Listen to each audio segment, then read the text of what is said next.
If you don't love your work, you're never going to be great at it. If you can get your work life to be where you enjoy half of it, that is amazing, because very few people ever achieve that. Because the truth is, everything comes with overhead. That's reality. Everything comes with pieces that you don't like. Every job comes with pieces you don't like. And we need to say, that's part of it. You have to figure out how to set up your life in such a way that you can minimize the things. And I find people don't dislike hard work.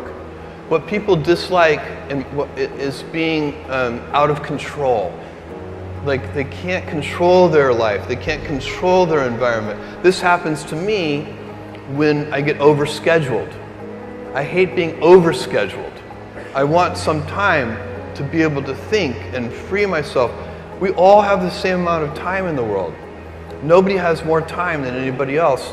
And when you become a very successful person, one of the things, you start to get overscheduled. If you don't love your work, you're never going to be great at it. The other thing I would suggest to any young person, even before they start their career, is to really think about their choices. Because I find young people, and when I was young, I made this mistake too. You can get very fixed on your gifts. So everybody has gifts. You know, you have gifts and you have things that you didn't get gifted. Maybe you're extremely beautiful. Maybe you're extremely good at mathematics. There are a lot of things that you can be given. But those things can confuse you because they're not the things that construct your life. It's your choices that construct your life, not your gifts. You can celebrate your gifts. Be proud of them. Be happy of them. Actually, don't be proud of them. Be celebratory of them. But you can't be proud because they're gifts. They were given to you. You didn't earn them. You can only be proud of the things you earn. And so, as I got older, I started to realize I wasn't proud of my gifts. I was always good at school. School was always easy for me. And I was always proud that I was a great student. I got A's in all my classes. I was good at math, all of that. And I thought that's who I was. But it's not true. Those are the things that are gifts. What was hard for me is deciding to work hard, deciding to use my gifts in certain ways, to challenge myself, to do things that I didn't think I could do, to put myself in uncomfortable situations. You can choose a life of ease and comfort, or you can choose a life of service and adventure. Which one of those, when you're 90 years old, are you going to be more proud of? Tomorrow, in a very real sense, your life, the life you author from scratch on your own, begins.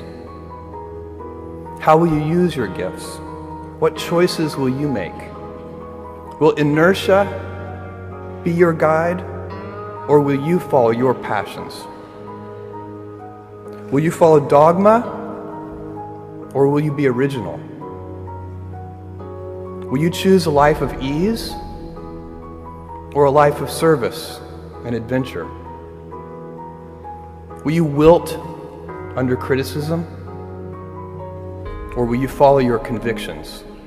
Will you bluff it out when you're wrong, or will you apologize? Will you guard your heart against rejection? Or will you act when you fall in love? Will you play it safe? Or will you be a little bit swashbuckling? When it's tough, will you give up? Or will you be relentless? Will you be a cynic? Or will you be a builder? Will you be clever at the expense of others? Or will you be kind? Tomorrow, and in a quiet moment of reflection, narrating for only yourself the most personal version of your life story, the telling that will be most compact and meaningful will be the series of choices you have made. In the end, we are our choices. Build yourself a great story.